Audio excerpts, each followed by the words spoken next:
Bienvenidos Influyentes Lab y bueno, el día de hoy estoy segura que vamos a aprender mucho porque nos acompaña el escritor y también maestro Jorge Nájera, que déjenme les digo todo el nivel académico que tengo aquí sentado al lado de mí. Él es, bueno, de entrada estudió ingeniero industrial en el ITESO. También te fuiste a estudios de psicopedagogía en Signos aquí en Guadalajara. Estudiaste la maestría en educación también en el ITESO. Después te fuiste a estudios de astrofísica y metafísica y estudios en patrones holográficos también aquí en Guadalajara. Y después tomaste un diplomado en teología. ¿Exacto?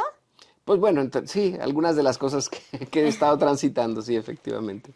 Jorge, pues un gusto que nos acompañes en este podcast, donde la verdad es que nos encanta preguntarle a las personas y sobre todo descifrar el mundo por el cual han atravesado. ¿Cómo estás, Jorge? Muchas gracias y sobre todo la invitación de compartir un poquito de lo que hemos transitado en la vida. Y bueno, pues contento de estar aquí y un saludo a toda tu audiencia. Oye, Jorge, ¿qué fue lo que te motivó de entrada? Por aquí veo que eras ingeniero industrial y después tomaste como otro tipo de conocimientos que tienen que ver más con el espíritu. Bueno, yo creo que todos tenemos como una inquietud en una búsqueda de lo trascendente, o puedes llamarlo místico, esotérico, yo no sé cómo le pueden llamar, ¿no? En lo personal, a mí me surgió a una temprana edad, como eso de los 12 años, empecé a hacer como una especie de ruptura. Yo venía de una formación más, podríamos decir, de escuelas católicas, eh, pero de pronto quise buscar otra cosa y a los 12 años me fui a la casa del Tíbet a aprender a meditar y a ver qué era todo ese mundo. Estuve con ellos 2 años y medio y por supuesto que es una edad en la que estás muy joven y pues, quieres divertirte y demás. Así que por un rato hice eso como una búsqueda personal, pero no retomé esta parte de lo espiritual, sino hasta los 16 años. En ese entonces me obsequiaron de cumpleaños, es una cosa muy rara, eh, mi carta astral, eh, escrita supuestamente por una astróloga profesional, y se me hizo un regalo un poco raro, pero al leerla descubrí que estaban descifrando muchas cosas muy íntimas y muy personales, y en ese contexto yo quise aprender. Así que me aventé 3 años estudiando astrología, y me di cuenta que era un tipo de psicología pues, ancestral. O sea, estamos hablando que la astrología en Caldea pues, funcionaba hace 3000 años perfectamente, ¿no? Y que se fue desarrollando durante los siglos como una herramienta de autoconocimiento muy importante, ¿no? Entonces, fue esa búsqueda la que me llevó a conocerme un poquito más. Ya después tuve la oportunidad de ir a estudiar a Inglaterra, a Cambridge, y ahí conocí a un astrólogo francés que me enseñó algunas técnicas diferentes de astrología, más enfocadas a el trabajo meditativo con los símbolos y los arquetipos astrológicos.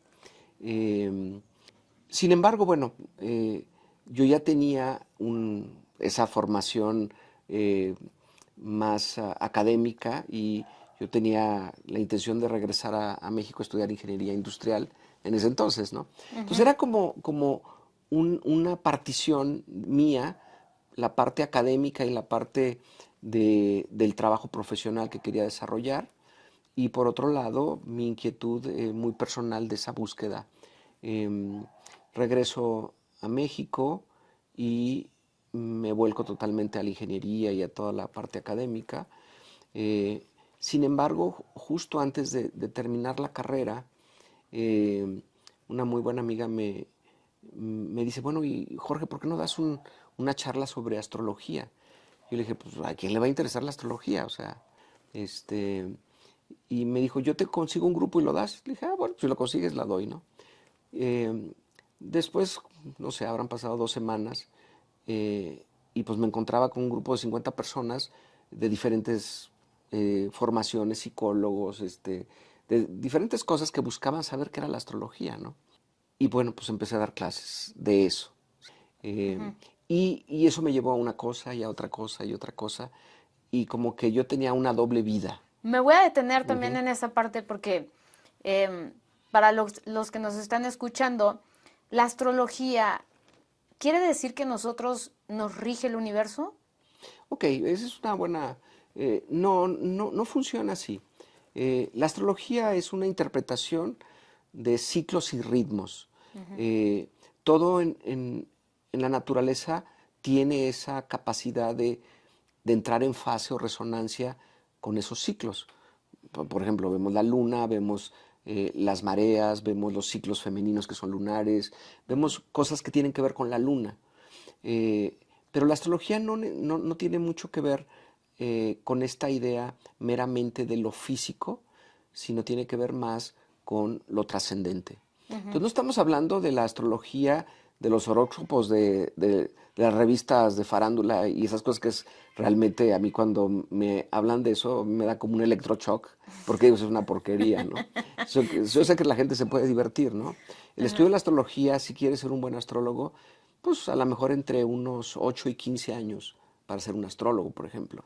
Y debes de estudiar psicología, y no nomás una corriente, varias de ellas, profundizar en diferentes sistemas simbólicos, y hay muchos tipos de astrología, o sea, tal vez de las disciplinas que se les llama esotéricas, y bueno, que es una acotación, esotérico, es una palabra que acuñó Pitágoras para hablar de sus alumnos, les decía esotéricos.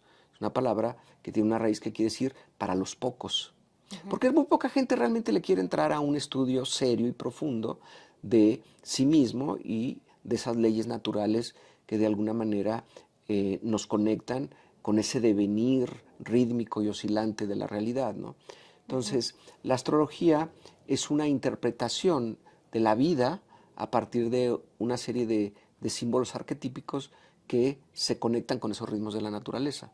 Entonces, no es algo como podríamos decir fijo, que el destino y que te va a pasar esto y te va a pasar lo otro, ¿no? Sino tiene que ver más que todo con un ritmo personal que tiene que ver con el propósito de mi vida. Que desde antes, Jorge, los mayas también se basaban en la astrología, ¿cierto? Todas las civilizaciones han tenido algún tipo de astrología. Hay astrología china, astrología maya, como tú dices, astrología caldea, los griegos le dieron su toque. Actualmente tenemos corrientes, hay una astrología española muy fuerte, otra francesa, otra inglesa, pero todas las civilizaciones tuvieron algún tipo de astrología. Podríamos decir que la tecnología humana para comprender la realidad durante miles de años fue la astrología. Se llaman teorías del todo. En otras palabras, a través de una serie de interpretaciones y códigos, hasta de lenguaje y símbolos, yo puedo leer la realidad. La ciencia está buscando también una teoría del todo, ¿sí? La cábala es una teoría del todo, la alquimia es una teoría del todo. En otras palabras, a través de esas disciplinas, yo empiezo a conocerme a mí mismo, la relación que guardo con mis compañeros humanos, la relación que guardo con la naturaleza, pero también con lo trascendente. Por eso se llaman teorías del todo, ¿sí? Entonces, actualmente la ciencia trata de explicar el universo a través de una serie de teorías astrofísicas y una serie de teorías más, podríamos decir, enfocadas a lo micro, ¿no? Partículas subatómicas y demás, ¿no? Y la metafísica, ¿cierto?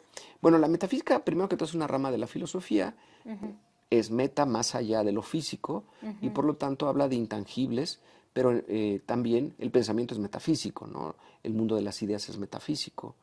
Entonces, hay una corriente que surge a principios del siglo XX que se llama metafísica dentro del pensamiento esotérico y que tuvo un impacto fuerte ahí por los 70s en lo que se llamó la nueva era o el New Age. Sin embargo, hay que diferenciarla de lo que es el concepto filosófico, ¿no?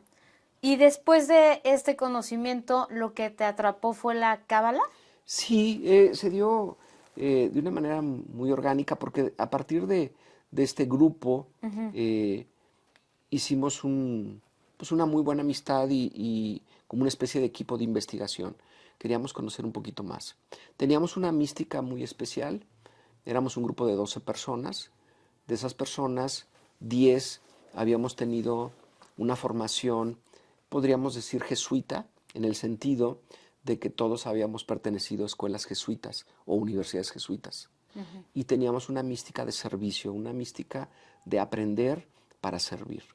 Y nuestro enfoque en ese entonces era conocer, investigar cábala, tarot, astrología y todo este tipo de conocimiento, a veces ancestral, a veces no tan más moderno, pero que de alguna manera daba cuenta de esa realidad trascendente, que iba más allá de lo meramente religioso, entendiendo que religión y espiritualidad son cosas muy diferentes.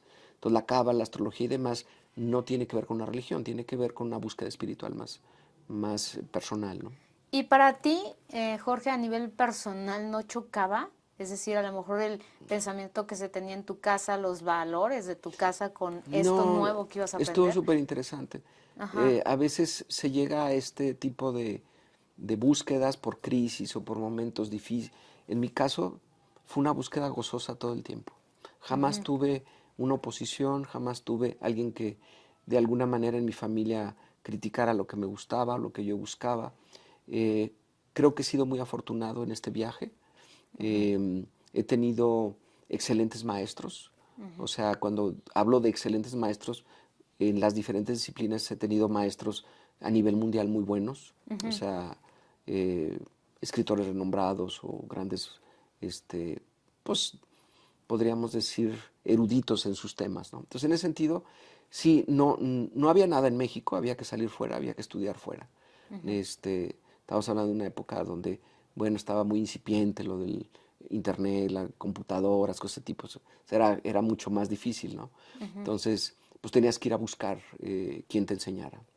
Actualmente es mucho más fácil, súper ágil, dinámico y hay muchísimas oportunidades para cualquier buscador. El único problema ahorita que tenemos es el aprender a discriminar entre una serie de información, en el mejor de los casos, bien intencionada pero errónea, y en el mal de los casos, mal intencionada y distorsionada. Entonces tú te metes a internet y crees que estás leyendo o estás encontrando algo verídico cuando muchas veces pues no lo es, ¿verdad? Entonces ese es ahorita el gran problema que tenemos los que nos dedicamos a enseñar o escribir este tipo de cosas. Estamos entrando ya a temas de mayor conocimiento en tu vida y también quisiera preguntarte, en el tema de psicología, ¿te fuiste por el pensamiento o la psicología del pensamiento mágico? Ok, bueno, primero que todo, la psicología como la conocemos actualmente es muy reciente. O sea, estamos hablando que tiene 100 años, un poquito más de 100 años, ¿no? Pero siempre ha habido alguna forma de tratar de entender la estructura psíquica del ser humano, los intangibles, cómo pensamos, cómo sentimos. En la antigüedad había diferentes formas de leer, como códigos de comportamiento o corrientes, podríamos decir, alquímicas que hablaban de que tu estructura era de fuego, agua, tierra o éter y cosas de tipo. Siempre ha habido esta búsqueda de tratar de catalogar a los seres humanos para entendernos. La astrología es una forma de astrología muy, muy antigua, ¿no?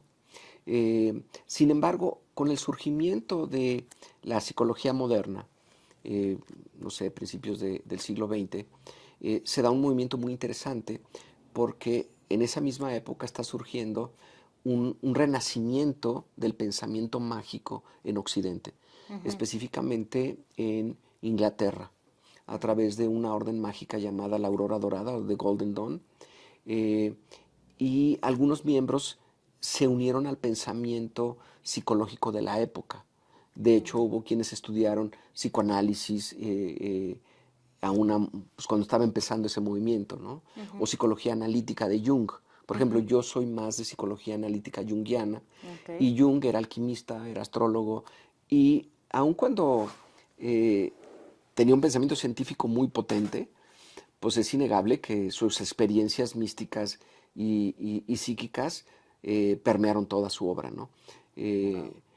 Y bueno, así sucesivamente. Por supuesto que la ciencia no quiere ver esas partes de los mismos pensadores que crearon un movimiento, pero es indudable que eh, nada surge de la nada, todo tiene como un trasfondo, ¿no? ¿Crees que haya también este conflicto de la ciencia y de este tipo de corrientes porque los científicos están aferrados en conocer la causa? Mira, yo lo que creo es de que cada vez nos estamos acercando más eh, a la unificación de una visión de la realidad o de la vida misma, ¿no? Eh, la ciencia es una forma de muchas posibles de conocer la realidad, ¿no? Por ejemplo, si yo me remonto a pueblos primitivos o a tradiciones antiguas como la Cábala, por ejemplo, ellos hablaban de que nuestro universo tenía un origen en una gran espiral cósmica. Pues resulta que nuestra galaxia es una gran espiral. Y hablaban de un mundo de estrellas y que la vida provenía de las estrellas, por ejemplo, ¿no? Pues la ciencia está diciendo lo mismo actualmente. Entonces, ¿cómo supieron ellos hace 2, 3 mil años y cómo saben ahora? Son formas diferentes de conocer, pero llegan a las mismas conclusiones. A veces pensamos, y esto es un error difícil a veces de salvar, de que nuestros antepasados, nuestros ancestros, hace 3.000 años, 2.000 años, eran más tontos que nosotros. ¿Por qué? Pues porque nosotros tenemos tecnología y tenemos otras cosas que ellos no tenían, ¿sí? Pero Pero espérame, las pirámides, o sea, no, pues sí, es como decir que Platón era tonto, Aristóteles era tonto, Confucio, Buda, no sé, Zoroastro, o sea, pues no eran tontos, eran las lumbreras de la humanidad y entendieron el universo con lo que tenían, pero curiosamente llegaron a conclusiones que se siguen utilizando actualmente. Eso es bien interesante, ¿no? sí, totalmente. A lo mejor con otro lenguaje y otra forma de interpretación, porque si entendemos o buscamos la verdad última, pues tarde o temprano vamos a conseguir lo mismo, ¿no? Vamos a llegar a lo mismo, aunque utilicemos métodos diferentes, ¿sí? Entonces, la ciencia es tal vez la herramienta más potente que el ser humano ha creado para conocer la realidad material y tangible. Exacto. Pero eso no es necesariamente excluyente de otras cosas que también somos, Exactamente. de lo que sería una realidad trascendente o espiritual, ¿no? Entonces, Exactamente. desde el punto de vista del pensamiento psicomágico, no hay un conflicto con la ciencia. Al contrario, se agradece muchísimo la ciencia. O sea, porque a final de cuentas, gracias a ella estamos comprendiendo cosas que no hubiéramos podido comprender. Sí. Sí, es como, digo, a mí se me viene el primero a la mente, Jodorowsky, ¿no? Que de repente viene con estas ideas, viene a también tocar temas de madre, tu papá, tu infancia no resuelta. ¿Cómo ves esta corriente del pensamiento psicomágico? Pues mira, yo creo que todos tenemos senderos diferentes y diferentes cosas nos sirven a diferentes personas, ¿sí? Eh, Jodorowsky es muy original, es muy creativo, es una persona con una formación de muchísimos años y que generó un trabajo importante en el simbolismo, no únicamente por la parte de cineasta, sino también por esa reinterpretación que le dio al tarot de Marsella, por ejemplo, ¿sí? Sin embargo, los códigos simbólicos tradicionales, mágicos, alquímicos, astrológicos y demás, que por ejemplo se utilizaba en la tradición de misterios occidentales, difiere de lo de él. Pero eso no quiere decir que esté mal o bien, quiere decir simplemente que él descubrió un camino. Y lo interesante es esto. Este tipo de enseñanzas te conducen hasta un punto, pero el sendero es tuyo y personal y tú lo tienes que continuar por ti mismo en ese proceso de autoconocimiento. A final de cuentas, es lo que estamos buscando. ¿Qué vamos a encontrar cuando lleguemos a autoconocernos perfectamente? Si es que existe esa posibilidad, Pues primero vamos a encontrar que somos un conjunto de incoherencias. Vamos a encontrar que tenemos muchos claroscuros, que ni somos tan buenos ni tan malos, y que tenemos también unas partes oscuras y corrosivas que no nos gustan, y otras cosas brillantes y hermosas. Y vamos a empezar a aceptarnos como una gran unidad y una gran posibilidad creativa, ¿no? Y entonces cuando podemos ser de servicio para los demás. Que a final de cuentas también es de lo que habla la Cábala, ¿no? Del principio del conocimiento, del autoconocimiento. Bueno, la Cábala es una disciplina gigantesca Ajá. de miles de años que ha hecho un gran viaje. La premisa básicamente de la Cábala es un balance entre el recibir y el dar. A mí me gusta definir la Cábala como la ciencia y el arte de recibir y transmitir la luz divina. ¿Qué es esto de luz? Pues está complicado, ¿no? O sea, ni siquiera los científicos actualmente saben qué es la luz, ¿no? Pero a mejor término, pues sí, es el mejor término que tenemos para hablar de lo divino, ¿no? La luz. Y es lo que realmente nos da conciencia, nos da vida, nos da todo lo que son una serie de atributos que nos permiten experimentar nuestra existencia, ¿no? Y en ese recibir y otorgar es que vamos transitando en el equilibrio y en el balance. La Cábala es un viaje en el que yo soy beneficiado para beneficiar a los demás. ¿Cómo es que me beneficio? De todo, o sea, me beneficio de la vida, del medio ambiente, de la naturaleza, de lo que me ofrecen mis compañeros humanos, de bendiciones divinas, de lo que tú quieras, pero no es para mí.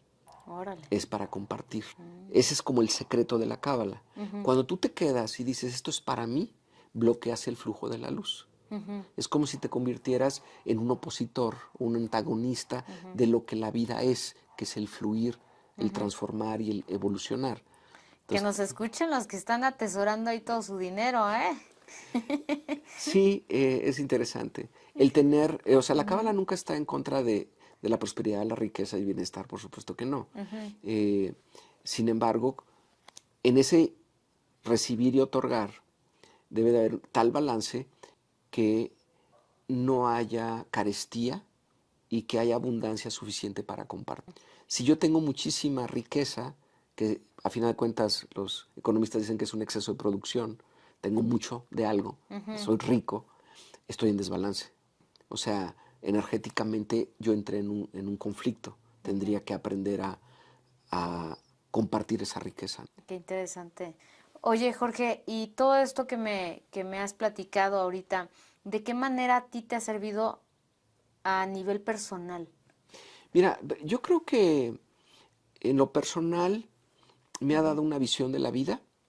He construido un sistema de creencias que me permiten, pues podríamos decir, estar en armonía y en paz. Bueno, no siempre, por supuesto, como somos humanos y nos pasa de todo, ¿no? Pero de alguna manera generas una reinterpretación de esa experiencia y lo que serían tragedias, pues se convierten en experiencias de oportunidad, lo que serían oposiciones, nos fortalece. O sea, en otras palabras, dejas de ser víctima y te conviertes en un creador. Porque cuando eres víctima no puedes hacer nada, eres una víctima. Exacto. Dependes de los demás o dependes de las circunstancias para que sucedan tales o cuales cosas, ¿no? Cuando este es un sendero de responsabilidad, ¿no? De hacerte responsable de quién eres, qué quieres hacer y cómo sirves a los demás. Y en ese sentido, a mí me ha servido como para encontrar esa alegría de hacer lo que me gusta y en el servir a los demás también ganar mi sustento y pues vivir bien. Claro. Oye, Jorge, y también me encanta porque, o sea, yo ahorita cuando te presenté, nada más leí ahí unos cuantos estudios que tienes, pero toda tu vida te la has dedicado a estudiar y a ir tras el conocimiento. ¿Qué es o cuál ha sido tu motivación de ir constantemente buscando, encontrando respuestas? Mira, yo creo que todos nacemos con una serie de impulsos que nos llevan a lo largo de circunstancias a ir como completando ese camino que venimos a recorrer. En mi caso personal, desde siempre yo he tenido esa necesidad de conocer y de buscar, desde niño. O sea, no es algo que me hayan enseñado, ¿no? A mí me encanta aprender. Oye, Jorge, y conociendo la naturaleza del ser humano lleno de imperfecciones, de conductas a lo mejor autodestructivas, de vicios, ¿crees que también estas herramientas sean elementales para que podamos tener una mejor calidad de vida? No necesariamente. Y en ocasiones pensamos que lo que nos ha servido a nosotros le va a servir al otro. O sea, y después andamos como profetas tratando de imponer creencias e ideas en los demás, ¿no? Quienes están llamados a este tipo de búsqueda, más en lo espiritual y cosas de ese tipo, pues son esotéricos, son de los pocos. Y hay otra cosa también importante y quiero también abordar el tema. Dentro de todas estas corrientes, Jorge, hay que tener cuidado en estudiar ciertas cosas, es decir, aquellas cosas que a lo mejor no nos conduzcan a la luz o no tienen nada que ver con eso. Se puede usar para el bien o para el mal. ¿Sí?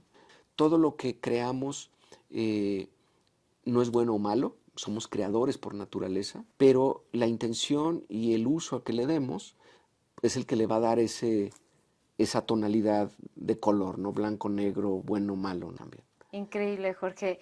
Para la gente que también, repito, nos ha estado escuchando durante todo este podcast, durante todo este video, ¿dónde te puede encontrar? ¿Cómo puede adquirir tus libros? Que sé que tienes un montón.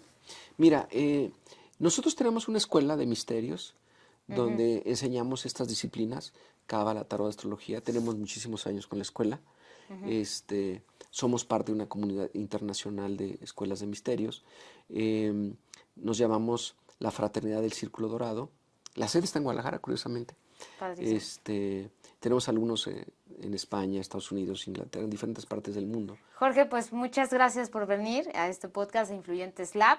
Y bueno, no se pierdan de otros episodios aquí en este lugar donde tenemos muchos invitados que nos ponen a reflexionar, que nos ponen a cuestionarnos sobre todo lo que hacemos y todo lo que vivimos. Muchas gracias. No, hombre, gracias a ti y un placer. Saludos a todos.